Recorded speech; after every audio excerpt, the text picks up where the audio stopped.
Halo, selamat datang kembali. Kita langsung aja ya, mau bedah sumber-sumber menarik yang Anda bagikan nih. Oke, siap. Fokusnya kali ini ke keterampilan hidup yang ya ampun sering banget kelewat di sekolah. Terus juga kita lihat ramalan dan tantangan menuju 2030. Banyak nih, dari ekonomi sampai teknologi. Betul-betul. Sumbernya ini campur-campur ya. Ada yang ngasih nasihat pengembangan diri yang praktis banget, tapi ada juga yang analisisnya, wah kelas berat. Tren global kayak gagasan The Great Reset itu, terus dampak AI, sampai potensi guncangan finansial lagi nih. Ngelihat siklus sejarah katanya. Nah, iya kan? Jadi misi kita kali ini, kita coba ambil intisarinya aja lah ya. Yang paling penting dari semua ini, khusus buat Anda, biar lebih siap gitu ya, buat navigasi masa depan. Setuju. Biar nggak kaget-kaget banget nanti. Oke deh, mari kita mulai dari yang pertama ya, soal kesenjangan keterampilan hidup. Ini disorot salah satu sumber kita dari Raymond Chin. Dia nunjukin kontras yang, lumayan tajam ya. Sekolah seringnya ngelatih kita buat tahu, tapi dunia nyata nuntut kita buat bisa. Beda banget itu. Ah, iya. Itu kerasa banget sih.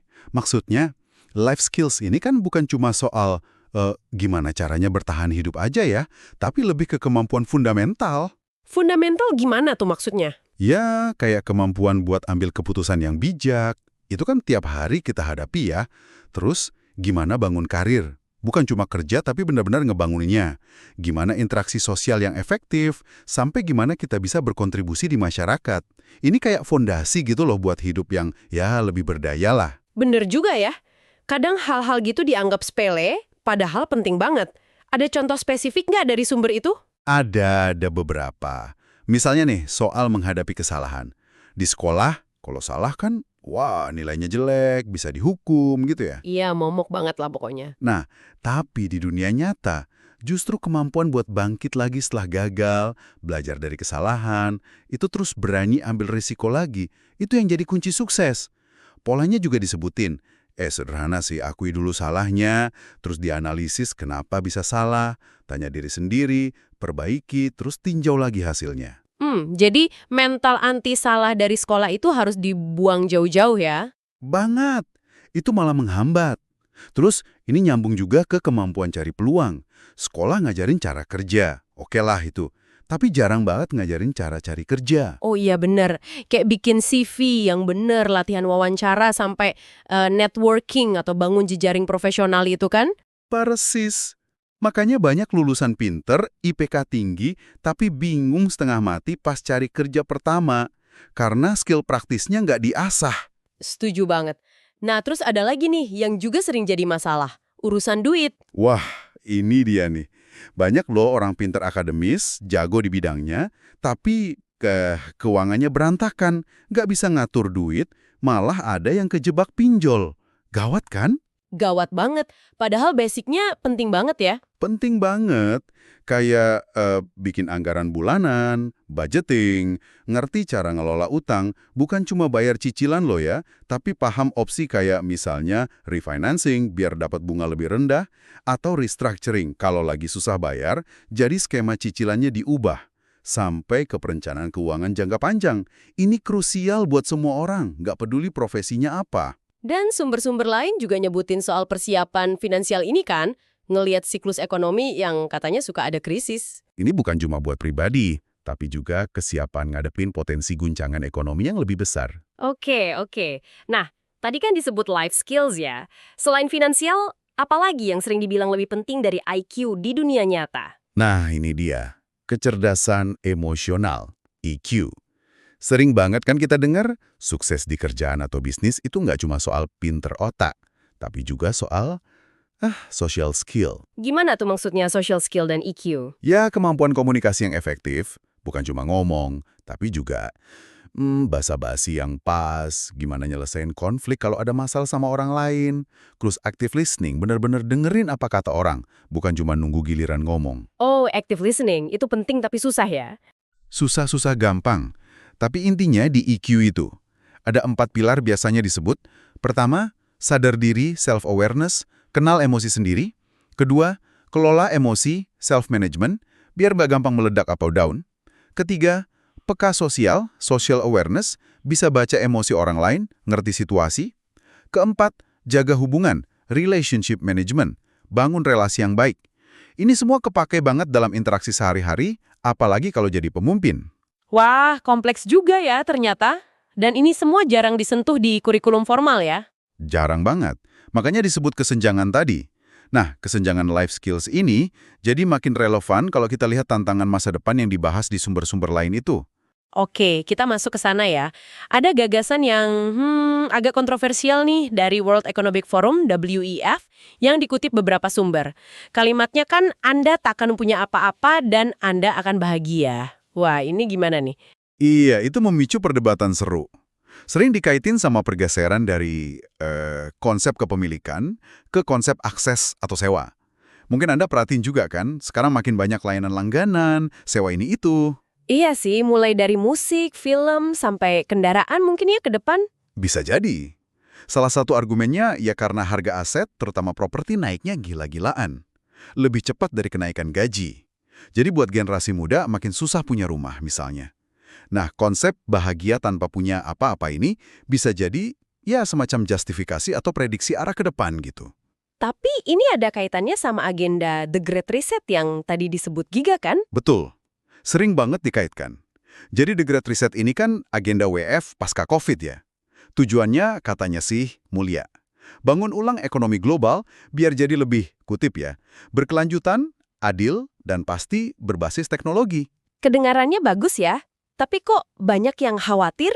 Nah, itu dia. Sumber-sumber Anda ini juga nyuarain kekhawatiran itu. Ada ketakutan kalau ini cuma kedok buat ningkatin kontrol elit global atas masyarakat. Terus muncul isu soal pengawasan ketat, misalnya lewat apa? Lewat mata uang digital bank sentral atau CBDC. Oh, yang di Indonesia juga lagi dikaji ya, proyek Garuda itu? Iya, betul. Kekhawatirannya kalau semua transaksi kita digital dan terpusat di bank sentral, wah, privasi finansial kita bisa hilang total. Pemerintah atau pihak tertentu bisa tahu persis kita belanja apa, di mana, kapan. Bahkan mungkin bisa ngontrol kita boleh belanja apa aja. Waduh, serem juga ya kalau gitu. Terus soal data pribadi gimana? Dengan AI makin canggih. Itu juga jadi concern besar. Kan ada tuh spekulasi atau dugaan soal software active listening. Katanya AI bisa diam-diam ngedengerin percakapan kita lewat mikrofon ponsel buat targeting iklan atau hal lain. Walaupun ini masih banyak diperdebatkan ya, kebenarannya, tapi potensi ke arah sana ada dengan kemajuan AI. Data kita jadi komoditas utama. Oke. Jadi selain isu kontrol dan privasi, ada lagi soal dampak AI ke pekerjaan ya. Ini juga sering banget dibahas. Banget. WF sendiri kan prediksi sekitar 85 juta pekerjaan itu bisa tergantikan oleh otomatisasi dan AI dalam beberapa tahun ke depan. Angka itu kan, wah, gede banget ya. 85 juta? Itu global kan ya? Tapi tetap aja banyak banget. Ini gimana nyambungnya sama potensi krisis ke depan?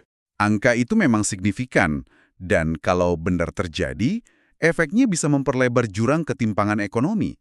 Yang punya skill relevan dengan teknologi baru mungkin makin sejahtera. Tapi yang pekerjaannya tergantikan bisa makin sulit. Nah, beberapa sumber ngelihat ini sebagai salah satu faktor yang bisa memperburuk atau bahkan memicu krisis ekonomi berikutnya. Maksudnya krisis ekonomi kayak dulu lagi gitu, kayak tahun 2008? Iya, polanya katanya cenderung berulang. Ada yang nyebut depresi besar tahun 1930-an, terus krisis Asia 1998, krisis global 2008, terus guncangan pas pandemi 2020. Nah, beberapa analisis dari sumber-sumber ini itu memprediksi ada potensi krisis lagi nih. Mungkin sekitar tahun 2030 atau bahkan sebelumnya. Wah, apa aja tuh pemicunya disebutin? Kok kayaknya banyak banget masalahnya? Kompleks emang. Disebutin beberapa faktor utama. Pertama, utang global yang udah gede banget. Katanya udah di atas 300 triliun dolar. Gila kan? Terus, banyak negara maju populasinya menua. Jadi beban pensiun dan kesehatan naik. Ketiga, yaitu tadi, disrupsi teknologi kayak AI yang super cepat. Keempat, dampak perubahan iklim ke sektor pangan, infrastruktur, biaya mitigasinya juga mahal. Kelima, inflasi yang bandel di beberapa negara, kenaikan harga energi dan komoditas. Dan terakhir, ini juga penting, ketegangan geopolitik, kayak perang Rusia-Ukraina, situasi di Timur Tengah, itu semua nambah ketidakpastian. Oke, jadi gambarannya lumayan suram ya kalau lihat potensi tantangannya. Nah, dengan semua ini, gimana dong kita harus bersikap? Sumber-sumber ini ngasih saran apa buat adaptasi? Kayaknya balik lagi ke soal skill ya. Bener banget. Intinya emang diadaptasi. Dan fokusnya, seperti kata Anda, balik lagi ke skill. Tapi bukan sembarang skill. Fokusnya ke skill yang susah atau bahkan nggak bisa digantikan sama AI. Skill apa aja tuh contohnya? Ya, kayak kreativitas. AI mungkin bisa bikin gambar atau musik, tapi kreativitas original manusia itu beda.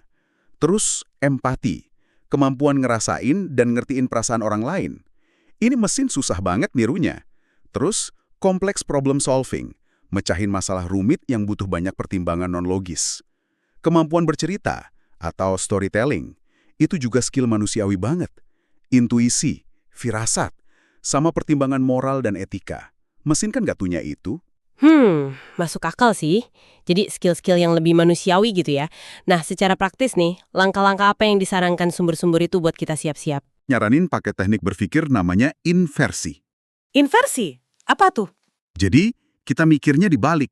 Bayangin dulu skenario terburuk yang mungkin terjadi. Misalnya kehilangan pekerjaan atau krisis ekonomi parah. Nah, dari situ, baru kita mikir langkah apa yang bisa kita lakuin sekarang buat mencegah atau meminimalkan dampaknya kalau itu beneran terjadi. Jadi lebih siap mental dan strategi. Oh, menarik. Kayak persiapan payung sebelum hujan gitu ya. Terus apa lagi? Kedua, jelas kelola keuangan dengan benar. Ini wajib hukumnya. Siapin dana darurat. Target idealnya sih bisa nutupin pengeluaran 6-12 bulan kalau nggak ada pemasukan sama sekali. Wah, lumayan juga ya targetnya. Iya, tapi penting banget buat bantalan. Terus, kurangi atau kalau bisa lunasin utang konsumtif. Utang kartu kredit, pinjol, itu bahaya banget kalau kondisi ekonomi goyang. Lalu, lakukan diversifikasi aset. Jangan taruh semua telur dalam satu keranjang. Diversifikasi kemana aja tuh biasanya disaranin? Macem-macem sih. Ada yang nyebutin aset klasik kayak emas. Ada yang nyaranin properti, tapi harus strategis lokasinya dan tujuannya jelas. Ada juga yang nyebut aset digital kayak kripto. Tapi, nah ini penting. Semua sumber menekankan, kalau mau masuk aset beresiko kayak kripto, harus riset mendalam dulu. Pahami bener resikonya. Jangan cuma ikut-ikutan teman atau FOMO, takut ketinggalan. Oke, riset itu kunci ya. Selain dana darurat, utang, diversifikasi, ada lagi soal keuangan. Iya. Penting juga buat naikin cash flow atau arus kas masuk.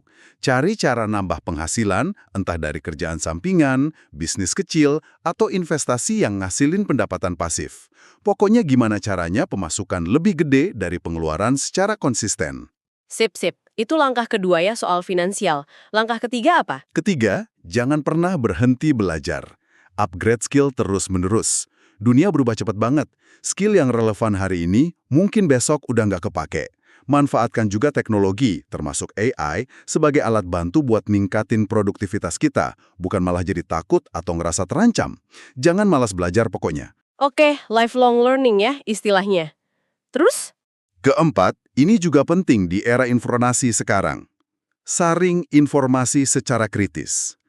Kita dibombardir berita, opini, konten tiap detik.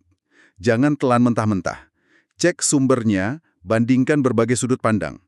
Jangan sampai kita jadi korban algoritma media sosial atau berita sensasional yang bikin panik atau salah ambil keputusan. Betul banget.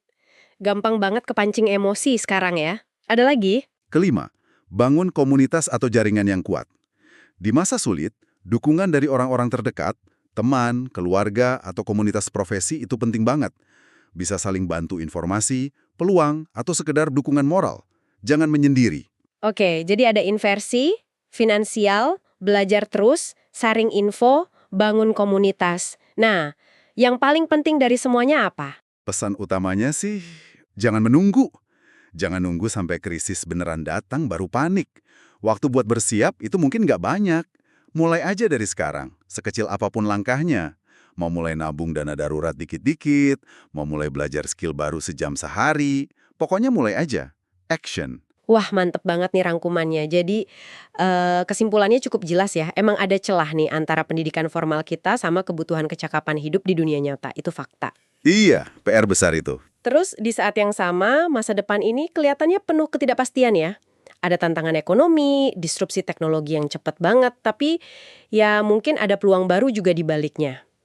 Kuncinya kayaknya benar-benar ada di kemauan kita buat proaktif belajar dan yang paling penting beradaptasi. Tepat sekali, adaptasi jadi kata kunci. Nah, sebagai penutup nih, mungkin ada satu pertanyaan buat Anda semua renungkan. Mengingat semua potensi perubahan yang udah kita bahas panjang lebar ini, kira-kira satu aja deh, keterampilan spesifik apa yang menurut Anda paling mendesak, paling urgent, buat diasah saat ini juga, biar kita semua bisa lebih tangguh ngadapin masa depan nanti. Pertanyaan yang bagus banget buat direnungkan. Oke deh, terima kasih banyak ya sudah menyimak pembahasan kita yang lumayan dalam kali ini. Semoga bermanfaat, sampai jumpa di kesempatan berikutnya.